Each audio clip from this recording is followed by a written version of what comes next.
Tu regardes, tu restes, tu fais partie du truc. Ici, on ne fait pas de contenu fast-food. Chaque vidéo est un terrain de jeu, un champ de bataille, une énigme. Tu veux juste cliquer, passe ton chemin. Tu veux comprendre, rire, cogner, réfléchir, alors reste jusqu'au bout. Et si t'es encore là à la fin, t'es pas juste un abonné, t'es un complice. Bonjour, bienvenue à Gilles de Presse. Aujourd'hui, le Chili vient de vivre un séisme politique. Pour la première fois depuis la fin de la dictature, un président d'extrême droite accède au pouvoir. Comment expliquer ce retour? Et quelles en seront les conséquences pour la démocratie chilienne et l'Amérique latine? Dans cette vidéo, nous plongeons dans les faits, les causes et les scénarios possibles. Restez jusqu'à la fin. Les faits électoraux et la portée historique. José Antonio Cast, 59 ans, candidat ultra-conservateur du Parti républicain, a remporté l'élection présidentielle du 14 décembre avec environ 58-60% des voix, face à Jeannette Jara, candidate d'une coalition de gauche. C'est la première victoire d'un dirigeant d'extrême droite depuis la fin de la dictature en 1990. Sa rivale a concédé sa défaite dès la soirée, soulignant un scrutin obligatoire marqué par une forte participation et des files d'attente.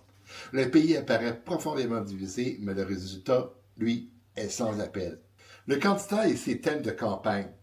Cast, celui qui est nouvellement élu d'extrême droite, est un catholique pratiquant, père de 9 enfants, nostalgique, assumé de l'ordre fort et critique des politiques progressistes.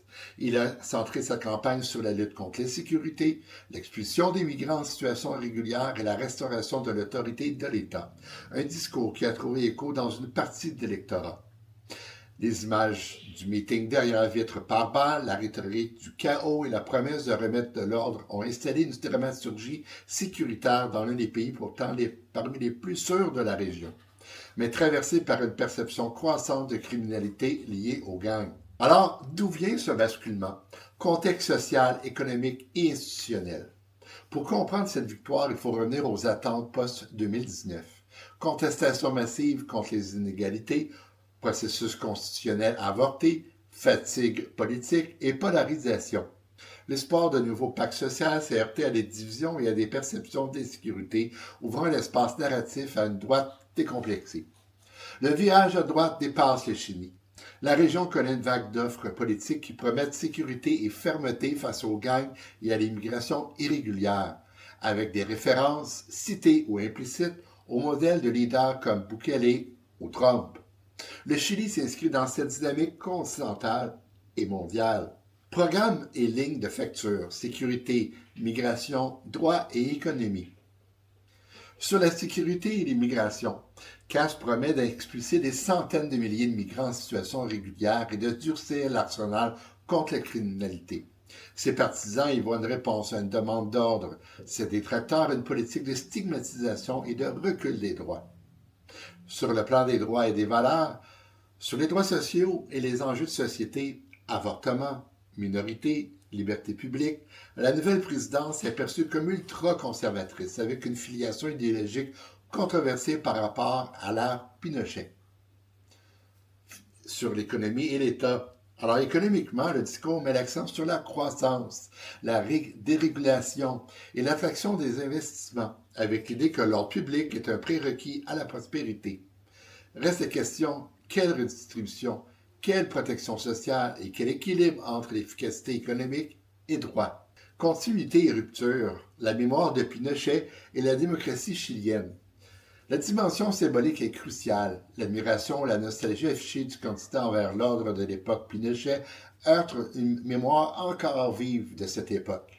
Pour beaucoup, la victoire envoie une bataille de récits sur la dictature, les libertés et la promesse démocratique post-1990. La démocratie chilienne a des institutions robustes, un système politique expérimenté. La question de savoir comment elles encaisseront une agenda plus dur sur sécurité, immigration et des positions conservatrices sur les droits sans éroder les garanties fondamentales démocratiques. Le Chili dans une vague régionale, comparaison et spécificité. L'onde de choc dépasse Santiago. L'Amérique latine connaît un virage à droite. Argentine, Équateur et désormais Chili, porté par la promesse d'ordre et d'anticriminalité. Cette synchronie politique s'inscrit dans un cycle de désenchantement à l'égard des partis traditionnels et une demande de résultats rapides. Le Chili demeure toutefois spécifique. Une économie relativement stable, une société civile active, un héritage institutionnel fort et une mémoire historique qui façonnera la résistance, l'acquiescement ou la reconfiguration des politiques à venir. Scénario et impact, droit, institutions, société civile.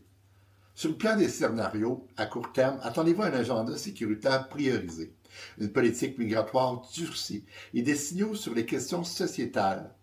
À moyen terme, l'épreuve sera institutionnelle. Tribunaux, congrès et gouvernements régionaux seront des contre-pouvoirs clés. Sur le plan de la société civile, la réaction des médias, des ONG, associations de droits humains et mouvements étudiants pèsera. Au Chili, ces acteurs ont une histoire et savent mobiliser et documenter.